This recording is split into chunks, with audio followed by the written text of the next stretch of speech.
রাজধানীর উত্তরায় একটি আবাসিক ভবনে আগুনে একই পরিবারের ৩ জন সহ ৬ জনের মৃত্যু হয়েছে। সকাল ৮টার কিছু আগে ১১ নম্বর সেক্টরের ৭তলা ভবনের দ্বিতীয় তলায় এই আগুন লাগে।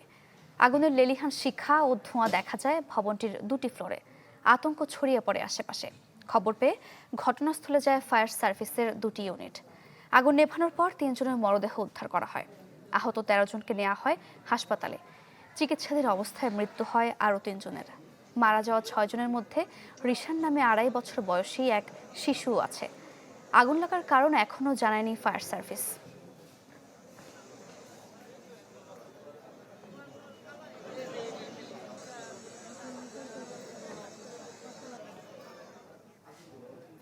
দর্শক, দুর্ঘটনা নিয়ে আরও খবর জানবো। চলে যাব ঘটনাস্থল উত্তরায়, সেখান থেকে যুক্ত হচ্ছেন সহকর্মী আহমেদ সোহাগ। আগুন তো নিভে গেছে, ফায়ার সার্ভিস কি বলছে? আগুন লাগার কারণ এখনো জানা গেল কিনা? নিহতদের পরিবারদের এখন কি অবস্থা? না, তবে এখনো পর্যন্ত ফায়ার সার্ভিস আমাদেরকে অফিসিয়ালি কোনো ব্রিফ করে আসলে আগুন লাগার যে মূল কারণ সেটা তারা আমাদেরকে এখনো জানাতে পারেনি। তবে আমরা আপাত দৃষ্টিতে যতটুকু ধারণা করছি এবং স্থানীয়রা আমাদেরকে যতটুকু জানিয়েছেন, প্রত্যক্ষদর্শীরা যা জানিয়েছেন, সে মতে বোঝা যাচ্ছে যেহেতু যেই ভবনটাতে আগুন লেগেছে দোতলাতে, সেই ভবনের দোতলার ঠিক পশ্চিম পাশে যেই জায়গাটা আছে যেখানে আগুন লাগার সূত্রপাত, সেখানে একটি রান্নাঘর আছে এবং পাশের ফ্ল্যাটের যে দোতলা আছে সেই দোতলার একজন কাজের বুয়ার সাথে আমরা কিছুক্ষণ আগে কথা বলেছি। তিনি যা আমাদেরকে বললেন এবং তার যে আঁচ করার ক্ষমতা, সেখান থেকে তিনি আমাদেরকে জানিয়েছেন এখানে যেহেতু একটি রান্নাঘর আছে, সুতরাং এই রান্নাঘর থেকে আগুনের উৎপত্তি হতে পারে। তবে তিনি বলেছেন যেহেতু রান্নাঘরের পাশেই একটি বেডরুম ছিল, সেই বেডরুমে একটি এসির যে আউটডোরটি আছে এবং পার্শ্ববর্তী আরো কয়েকটি ফ্ল্যাটের এসির আউটডোর কিন্তু এখানে খুবই লাগোয়া ছিল। অর্থাৎ সবগুলো এসি এবং ইলেকট্রনিক প্রোডাক্টগুলো যে আছে, এর পাশাপাশি রান্নাঘর যে আছে, এখান থেকে আসলে আগুন লাগার সূত্রপাতটা হবে বলে আমরা আপাতত দৃষ্টিতে ধারণা করছি। আগুনটা মূলত লেগেছিল আজ সকাল 7:30 কিছু পরে এবং ফায়ার সার্ভিসের তথ্য মতে তারা 8টার কিছুক্ষণ আগে ঘটনাস্থলে এসে উপস্থিত হয় এবং প্রায় আধা ঘন্টার মধ্যে তারা আগুন কিছুটা নিয়ন্ত্রণে নিয়ে আসে। তবে তারা পুরোপুরি নেভাতে পারেনি, তাদের পুরোপুরি আগুন নেভাতে সময় লেগেছিল সকাল 10টা পর্যন্ত, এমনটা ফায়ার সার্ভিস আমাদেরকে জানিয়েছে। তবে স্থানীয়রা যা জানিয়েছেন সে মতে কিন্তু তারা আসলে অনেকটা অভিযোগ করেছেন ফায়ার সার্ভিসের বিরুদ্ধে। যেমন এখানে যে বাসাটা আছে, বাসাটার বের হওয়ার রাস্তা কিন্তু কেবল একটি, অর্থাৎ প্রধান যে ফটকটি আছে, মূল যে গেটটি আছে, সেই গেট ছাড়া এই বাসায় আর কোনো এক্সিস্টিং কোনো গেট নেই, এক্সিট করার কোনো গেট নেই। এমনকি তারা অনেকেই অভিযোগ করেছেন, আপনারা শুনবেন যে প্রত্যক্ষদর্শী যারা আছেন, এবং বাসার মধ্যে 7তলায় যারা ছিলেন, যেহেতু 7তলা ভবন এবং 7তলা পর্যন্ত এর বাসা, এই আগুনের ধোঁয়া পুরোটা ছড়িয়ে গেছে এবং 7তলায় যারা ছিলেন তারাও সেই ধোঁয়ায় নিঃশ্বাস নিতে পারছিলেন না, এরকম একটি অবস্থার সৃষ্টি হয়েছে।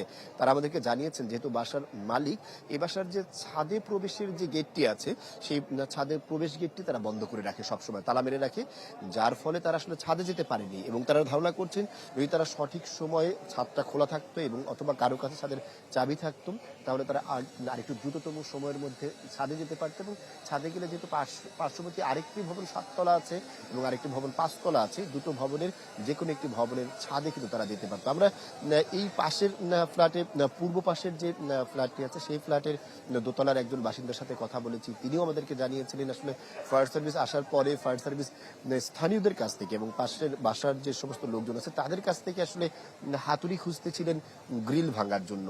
তো এই যে অব্যবস্থাপনা, এই অব্যবস্থাপনা আগুন দ্রুত নিয়ন্ত্রণ করার ক্ষেত্রে বাধা বা প্রতিবন্ধকতা হিসেবে তারা দেখছেন এবং তারা জানিয়েছেন যে মূল যে গেট, এই গেটের যদি পাশাপাশি আরেকটি এক্সিট গেট থাকে, অর্থাৎ এক্সিট হওয়ার জন্য যে কোনো একটি রাস্তা যদি বাড়িওয়ালারা করে রাখেন, যেহেতু এখানে পুরো এলাকাটাই একটি আবাসিক এলাকা এবং এই আবাসিক এলাকার মধ্যে প্রায় সবগুলো ভবনে একটার সাথে একটা খুবই পাশাপাশি, দুটো ভবনের পাশে আমরা দেখতে পাচ্ছি মাঝে 3 থেকে 4 ফিটের বেশি জায়গা কিন্তু নেই। পশ্চিম পাশে যে ফ্ল্যাটটি আছে সেখানে জায়গা আছে মাত্র 4 ফিট এবং পূর্ব পাশের যে ফ্ল্যাটটি আছে সেখানে 3 ফিট কি 2.5 ফিট জায়গা হবে ফাঁকা আছে। এত অল্প ফাঁকা এবং এত ঘনবসতির যে শহর, সেই শহরে আসলে তাদের মূল গেট বাদে আরেকটি আসলে এক্সিট করার কোনো জায়গা নেই। এটা আসলে যারা স্থানীয় যারা আছেন তাদের জন্য আসলে এখানে বিশেষ করে ভাড়াটিয়া যারা আছে তাদের জন্য এখানে বসবাস করা খুবই মানে কি বলা যায়, এটা ঝুঁকিপূর্ণ। এখানে যেই দোতলার যে ভবনটি আছে, এই যেই ভবনে যেই ফ্ল্যাটটি আছে সেই ফ্ল্যাটে আগুন লেগেছে। সেই ফ্ল্যাটে আসলে যেই দুইজন মালিক ছিলেন, অর্থাৎ স্বামী স্ত্রী, তারা দুজনই ফার্মাসিউটিক্যালস কোম্পানিতে জব করেন। একজন স্কোয়ারে জব করেন, একজন হচ্ছে একেএস জব করেন, এরকমটা আমরা জানতে পেরেছি। এবং তারা যেহেতু দুজনেই চাকরিজীবী হওয়ার কারণে তাদের দুটো ছেলে সন্তান আছে। তাদের দুটো ছেলে সন্তান পাশেই তাদের যে বাবার বাড়ি আছে, অর্থাৎ নানু বাড়ি, সেই নানু বাড়িতে তাদের দুজনকে তারা রেখে পালতেন। কিন্তু আজ যেহেতু সাপ্তাহিক ছুটির দিন, তাই গত রাতে তারা তাদের যে ছোট ছেলে, 2.5 বছরের যে ছোট সন্তানটি, এই ঘটনায় আজকে মৃত্যুবরণ করেছে। মোট 6 জন মৃত্যুবরণ করেছে, তার মধ্যে 3 জনই এই একই ফ্ল্যাটের, অর্থাৎ একই বাসার তারা আছেন। সেখানে বাবা মা এবং 2.5 বছরের একটি বাচ্চা রয়েছে। এই দুটো শিশুটিকে তাকে গতকাল রাতে তারা এনেছিলেন আসলে বাসায় একটু একসাথে সময় কাটানোর জন্য। কিন্তু সেই সময় কাটানোর সময়টা যে এতটা আসলে করুণ হয়ে উঠবেন হয়তো তারাও ধারণা করেননি। আহতদেরকে 13 জনকে এখানে পাশেই যে বাংলাদেশ কুয়েত মৈত্রী হাসপাতাল আছে সেখানে নেওয়া হয়েছে এবং কয়েকজনকে বার্ন ইউনিটে নেওয়া হয়েছে, আমরা এরকমটা জানতে পেরেছি। সর্বশেষ তথ্য আসলে ঘটনার মূল কারণ, এটা সম্বন্ধে ফায়ার সার্ভিস যখন আমাদেরকে ব্রিফ করবে আমরা আসলে বিস্তারিত জানাতে পারবো। সোহাগ, ধন্যবাদ আপনাকে। আমাদের আরেক সহকর্মী আবির হোসেন কুয়েত মৈত্রী হাসপাতাল থেকে যুক্ত হয়েছেন আহতদের খবর জানাতে। আবির, আহতদের এখন কি অবস্থা, চিকিৎসকরা কি বলছেন? ডিজাইন, এলিগেন্স, বিউটি, সেরা পণ্য সবার জন্য জেভিকো। ঢাকার আজ শুক্রবার বন্ধের দিন। আজকে এই বন্ধের দিনে কিন্তু ঢাকার বাসী একটি খারাপ সংবাদ দিয়ে শুরু করলো বলা যেতে পারে। আমার আরেক সহকর্মী তিনি কিন্তু উত্তর থেকে জানাচ্ছিলেন যে উত্তরে যে অগ্নিকাণ্ডের ঘটনা ঘটেছে এবং সেই অগ্নিকাণ্ডে কিন্তু এখন পর্যন্ত 5 জনের নিহত সংবাদ আমরা পেয়েছি এবং যারা বিভিন্ন কিন্তু দেখতে পেয়েছি যে 13 জনের মতো কিন্তু আহত হয়েছে, তাদের বিভিন্ন হাসপাতালে নেওয়া হয়েছে। এই যে আমরা এখন কুয়েত মৈত্রী হাসপাতাল দাঁড়িয়েছে, সেখানে যে দায়িত্বরত কর্মকর্তা রয়েছে তার সাথে কথা বলবো যে আসলে এখানে যে অগ্নিকাণ্ডের ঘটনার পর এখানে রোগীরা আসলে কতজন রোগী এসেছে, তাদেরকে আসলে ভর্তি আছে কিনা সেই বিষয়ে যদি জানাতেন। 9:42 সকালে এই সময় দুজনের মৃতদেহ এবং 9:52-তে আরেকজন পেশেন্ট আসে, আসলে সেটিও মৃতদেহ। এটা ফায়ার সার্ভিসের লোকজন নিয়ে আসে ওই ঘটনাস্থল থেকে এবং আশেপাশে হাসপাতাল থেকে তিনজন ডেড বডি নিয়ে আসে। আমরা সেই ডেড বডিটাকেই মেডিকেলি এই এক্সামিনেশন করে ডেথ ডিক্লেয়ার করে ওই পুলিশ কর্তৃপক্ষের কাছে আমরা হস্তান্তর করেছি। বিভিন্ন জায়গা থেকে শোনা যাচ্ছে কোনো আহত, কোনো অগ্নিদগ্ধ বার্নের কোনো পেশেন্ট আমাদের এখানে আসেনি এবং ভর্তি দেয়নি আমরা।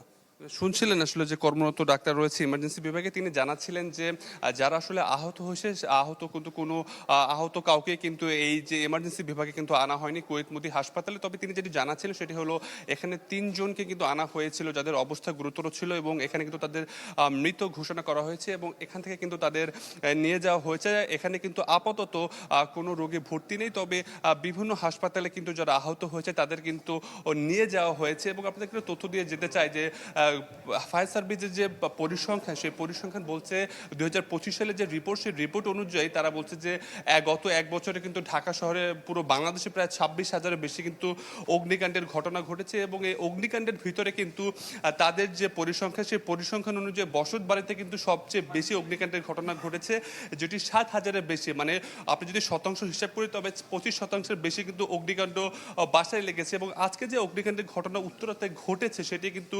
সাতটার একটি ভবন ছিল এবং ফায়ার সার্ভিসের তথ্য বলছে সেটি হলো গত 1 বছরে 25 সালে যে রিপোর্ট প্রকাশ পেয়েছে আর সেটি রিপোর্টে দেখা যাচ্ছে যে প্রায় 150-টির মতো ঘটনা ঘটেছে, যে যাদের 6 তলার উপরে যেসব বাসা রয়েছে সেখানেও কিন্তু অগ্নিকাণ্ডের ঘটনা রয়েছে। তো কুয়েত মৈত্রী হাসপাতাল থেকে আমার কাছে সর্বশেষ যে তথ্য, সেই তথ্য অনুযায়ী কিন্তু এখানে তিনজনকে আনা হয়েছিল, তাদের কিন্তু সবাইকে মৃত ঘোষণা করা হয়েছে এবং তাদেরকে এখান থেকে নেওয়া হয়েছে এবং এখানে কিন্তু আপাতত কাউকে ভর্তি করা হয়নি যারা আহত রয়েছে। তো সর্বশেষ কুয়েত মৈত্রী হাসপাতাল থেকে আমার কাছে এই তথ্য ছিল। আবির, ধন্যবাদ আপনাকে। দর্শক, উত্তরার অগ্নিকাণ্ডের ঘটনা নিয়ে সবশেষ খবর জানাতে আমাদের সঙ্গে যুক্ত হয়েছিলেন দুজন সহকর্মী।